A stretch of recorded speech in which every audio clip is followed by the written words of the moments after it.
апошняя лісцёвая агонія у дагранні восеньскіх садоў, а на акне чырвоная бягонія палае між асенніх халадоў.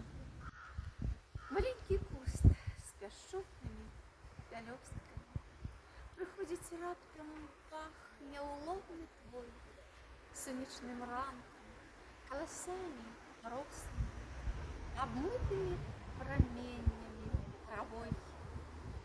Яны гараць, твае пялёсткі пальцамі, каб подых цёплы ў сэрцы не пагас.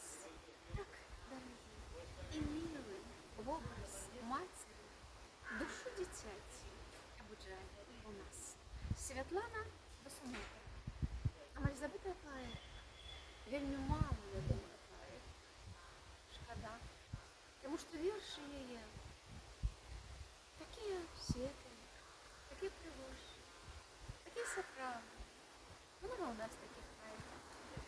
Гэты верш заўсёды гучыць ва мне і ў гэтым часе таксама, калі апошняя лісцёвая агонія, калі нават не апошняя, а проста лісцёвая агонія. І яшчэ таму, што пачатак кастрычніка – гэта сыход нашай мамы, яе апошнія вельмі цяжкія, трагічныя дні развітання з ёю.